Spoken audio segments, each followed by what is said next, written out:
Good morning everybody, and welcome to the next part of this video.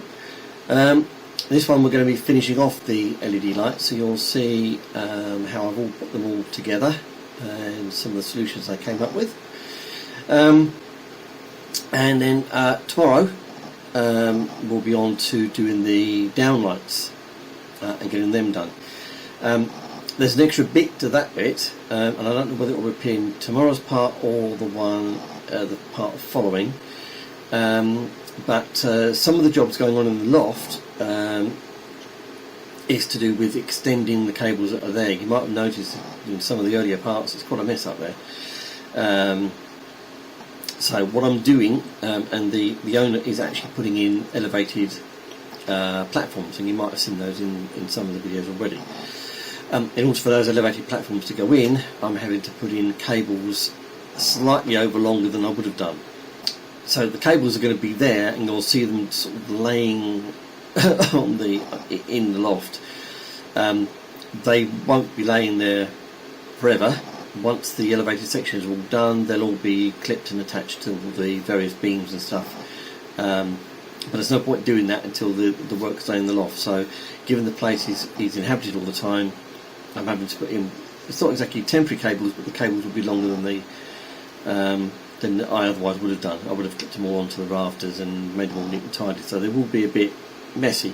But just bear in mind, they're not the finished article. Okay. I'll go into this in more detail in the introduction to tomorrow's video anyway. But I hope everyone is enjoying these series of videos, so let's get to it.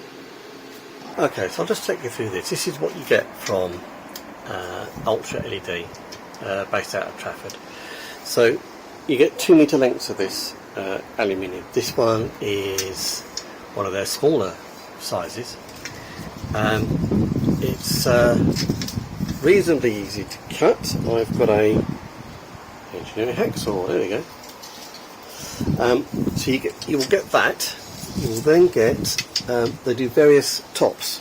Now this is one of their pearl ones. You can get solid clear ones or different types from them.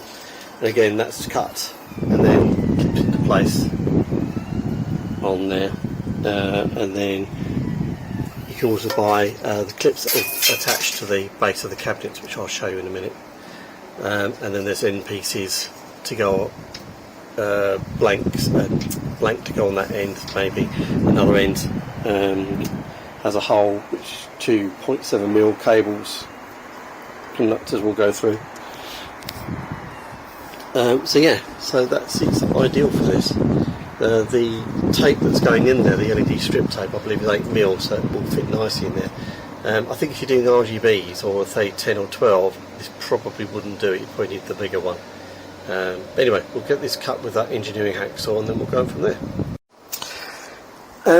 Right, just a quick one, just cut through there. What would make this much easier would be a mitre box, and I do have one, it's just I forgot to bring it with me today. That would make sure you get a nice straight cut right the way through. So just a bit of a tip there. Okay, just very quickly, we've laid that diffuser on the top. Those are the clips, by the way. Small screw going to that. I'll show you how to do that in a second. So the diffuser I've just clipped into place all the way along, and then what I'm going to use is my whoopsie daisy. Is my side clippers to cut that to length, and then I know that that's a nice accurate cut. Whoops daisy. There we go. Really does not want to focus today. Get my foot out of the way. There you go. So there you go. That's all nicely cut to size. This length probably will need to be cut further. It depends. When we actually fit it to the cabinet, we might find that this has to be a little bit shorter, but at this length at least it's more manageable. We can get more precise measurements when this goes up there. It's lovely and cheap, this stuff, so it's not a problem, but with a bit of wastage, to be honest. So yeah, so I'm pleased so far with this. This is going really well.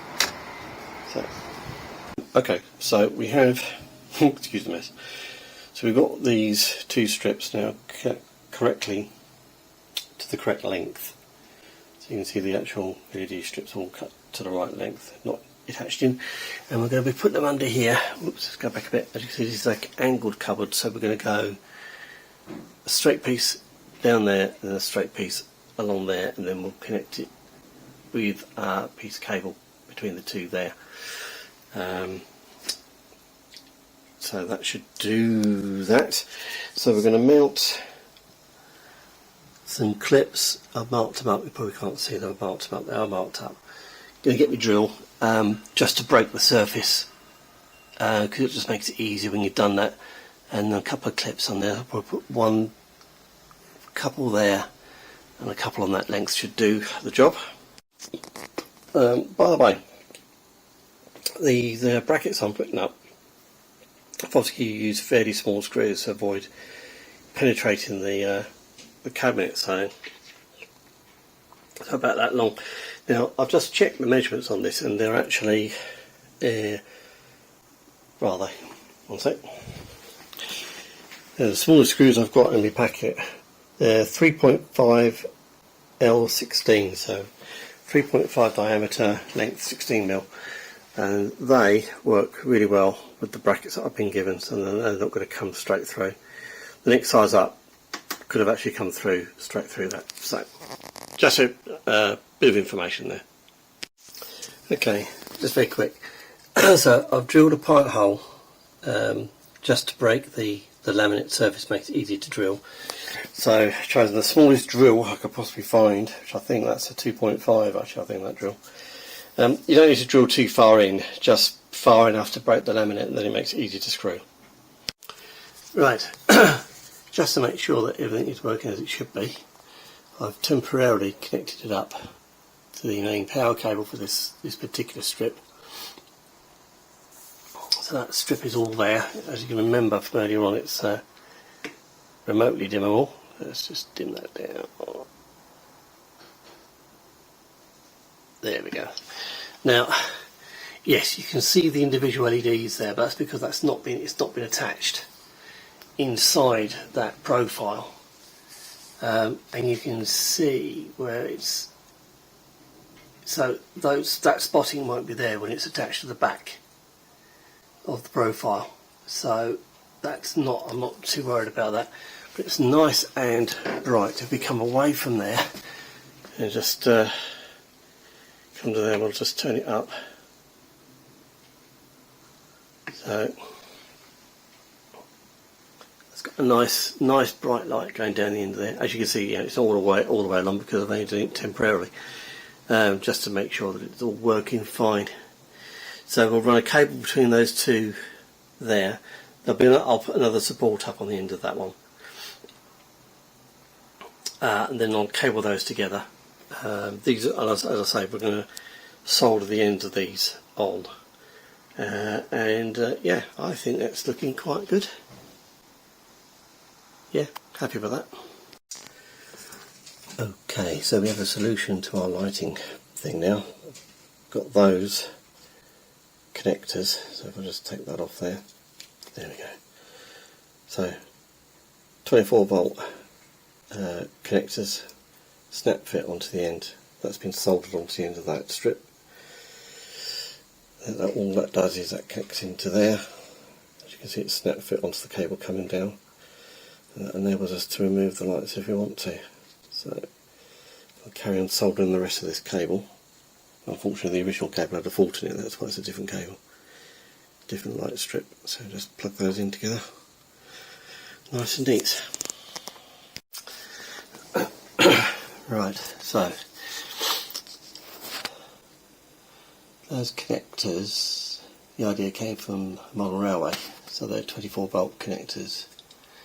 That's all nice and neatly that's clipped into place. And those lights can now be disconnected for maintenance if they need to be. So it got all right on there. 0.75mm cable used, I believe, if I'm off the top of my head. And obviously we've now got that one working there as well, same barrel connectors. Obviously that cable goes up into the loft and then back into the driver that's on the top there. And we've still got 3 spare channels for other lights if we need to use them. Just to show a quick close up on these, as you can probably notice on those and on the bottom bit, I've used 0.75 ferrules to get those in.